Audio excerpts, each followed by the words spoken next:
अरविंद केजरीवाल जिंदाबाद जिंदाबाद जिंदाबाद अरविंद केजरीवाल जिंदाबाद जिंदाबाद जिंदाबाद बीजेपी मुर्दाबाद मुर्दाबाद मुर्दाबाद बीजेपी मुर्दाबाद मुर्दाबाद मुर्दाबाद बीजेपी मुर्दाबाद मुर्दाबाद मुर्दाबाद नरेंद्र मोदी गो बैक मुर्दाबाद जिंदाबाद अरविंद केजरीवाल जिंदाबाद जिंदाबाद जिंदाबाद बीजेपी मुर्दाबाद मुर्दाबाद मुर्दाबाद बीजेपी मुर्दाबाद मुर्दाबाद मुर्दाबाद बीजेपी मुर्दाबाद मुर्दाबाद मुर्दाबाद go back go back Narendra Modi होशियार जिंदाबाद जिंदाबाद जिंदाबाद Amit Shah go back go back go back BJP काम नहीं हेमंत विश्व go back go back go back ED go back go back go back निश्चय आपलोके जाने जोआ 21 तारिखत बृहस्पतिवार दिना आमार आम आदमी पार्टीर राष्ट्रीय अध्यक्ष तथा दिल्लीर जनप्रिय मुख्यमंत्री अरविंद केजरीवाल डांगरियाक बीजेपी सरकारों सहाय स्वरूप कब लगे इडिए और CBI ग्रेप्तार कर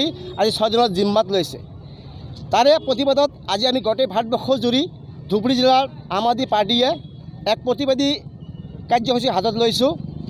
आज आपनार जगेदी आम नरेंद्र मोदी डांगरियाक एटा कथा हकियाई দিব বিচাৰোঁ যে এনেকৈ আপুনি যেনেকৈ বিৰোধীবিলাকক এজন এজনকৈ গ্ৰেপ্তাৰ কৰি এই নিৰ্বাচনৰ আগমুহূৰ্তত জেল হাজতলৈ প্ৰেৰণ কৰি আপুনি অকলে নিৰ্বাচন জিকিবলৈ যি চেষ্টা চলাই আছে ইয়াক কিন্তু কেতিয়াও আপুনি সাকসেস হ'ব নোৱাৰিব। তাৰ কাৰণ উদাহৰণস্বৰূপে আজি কেইমাহমান আগতে আমাৰ ঝাৰখণ্ডৰ মুখ্যমন্ত্ৰী তেখেতক জেললৈ পঠাই দিলে।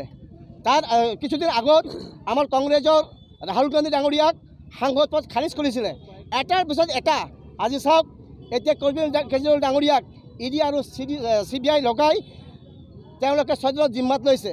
নেক্সট টাৰ্গেট কাক কৰিছে নিশ্চয় আমাৰ মনলৈ এটা প্ৰশ্ন আহিছে। নেক্সট টাৰ্গেট হয়তো ৰাহুল গান্ধী নহ'লে তেজস্বী যাদৱ অথবা আমাৰ উত্তৰ প্ৰদেশৰ আৰু এজন যাদৱ আছিলে তেখেতক এনেকৈ বিৰোধীবোৰক যদি আপোনালোকে ইডি আৰু CBI লগাই ভয় ভাবুকি দি জেল হাজতলৈ প্ৰেৰণ কৰে তেনেহ'লে আপুনি অকলে নিৰ্বাচন খেলিবলৈ ভাবি আছে নেকি? ইয়াৰ গণতন্ত্ৰক ধ্বংস কৰাৰ যি অপচেষ্টা চলাইছে তাৰ প্ৰতিবাদত গোটেই ভাৰতবৰ্ষ যদি আজি আমি ধুবুৰী জিলা আম আদমি পাৰ্টিও এক প্ৰতিবাদী কাৰ্যসূচী হাতত লৈছোঁ। আৰু এনেকৈ সম্ভৱ নহয় কাৰণ গণতন্ত্ৰ ধ্বংস কৰি এনেকৈ ৰাজনীতি কৰাটো আমাৰ মতে ঠিক নহয়। সকলো বিৰোধীক সুযোগ দিব লাগিব যিহেতু লোকসভা নিৰ্বাচন একেবাৰে সমাগত। ইতিমধ্যে নিৰ্বাচন আয়োগে লোকসভাৰ দিনবাৰ ধাৰ্য কৰিছে।